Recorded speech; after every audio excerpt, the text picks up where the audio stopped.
Bonjour chers amis, bonjour chers étudiants et bienvenue dans cette nouvelle période de confinement. Alors, à l'heure où je parle, on ne sait toujours pas qui est élu président des États-Unis.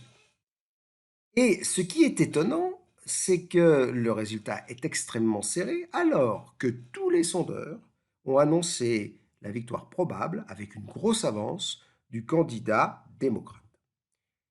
Comment est-ce que c'est possible de se tromper à ce point-là?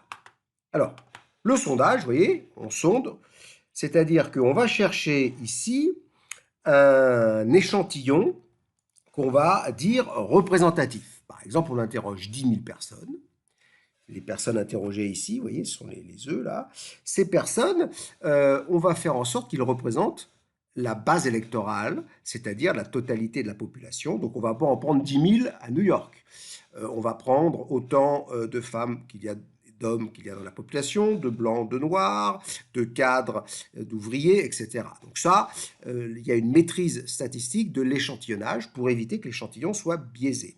Et on va interroger un certain nombre de personnes, ce qui fait que on va leur demander s'ils votent républicain rouge ou démocrate bleu.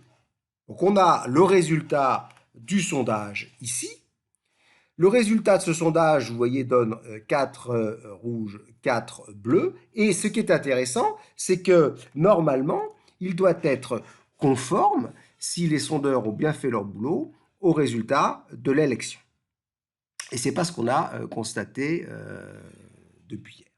Qu'est-ce qui s'est passé? Quelles sont les explications possibles?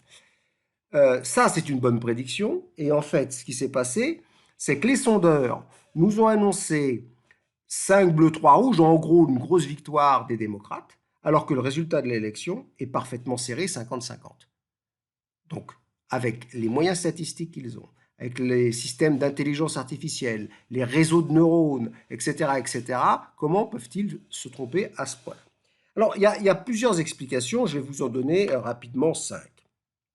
La première explication, c'est le mensonge.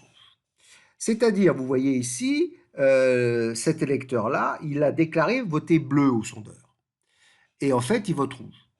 Donc, ce mensonge délibéré, effectivement, normalement, va modifier le résultat du sondage, va faire que le sondage va être faux, sauf que, on le sait ça, les sondeurs le savent, et ils le corrigent. Alors, ils le corrigent, ils affectent des coefficients, bon, seulement, ils le corrigent peut-être pas suffisamment. Deuxième explication, c'est un problème de volatilité. La difficulté des sondeurs, c'est que certaines personnes sont jusqu'au dernier moment indécis. Et celui-là, par exemple, il voulait voter bleu hein, au dernier moment, donc il a changé d'avis. Il n'a pas menti délibérément, hein, il a changé d'avis. Et c'est très difficile d'avoir de bons sondages, surtout si on ne peut pas les publier jusqu'au dernier moment. Hein. Donc si on peut publier jusqu'au dernier moment et sonder quelques jours avant les élections, on peut éviter ce phénomène de volatilité des électeurs. Et c'est difficile parce que ça prend du temps de sonder.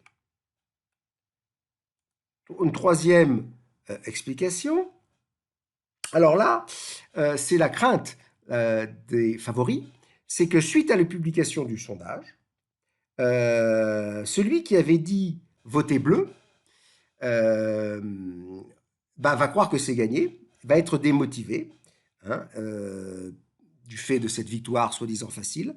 Donc là, on a un sondage performatif, c'est-à-dire que le sondage influence lui-même la réalité de l'élection. Hein, c'est comme si la Miss Météo, en annonçant la pluie, faisait pleuvoir, hein, puisque la prévision même va influencer la réalité. Ah ben c'est gagné, c'est pas la peine de se déplacer. Une autre explication un peu qu'on peut prendre en compte, c'est l'idée qu'on a des électeurs qui sont systématiquement contrariants. Donc là, vous voyez, on leur ajoute 2 électeurs qui ne sont pas censés voter ou ont répondu qu'ils n'allaient pas voter. Et en fait, ce qui les intéresse, eux, c'est de voter contre le gagnant. Peu importe d'ailleurs que le gagnant soit bleu ou rouge. Donc cette situation fait que ça ramène souvent le résultat à un équilibre bleu-rouge. Et puis la cinquième réponse que j'ose pas vous proposer, c'est que les sondeurs sont mauvais.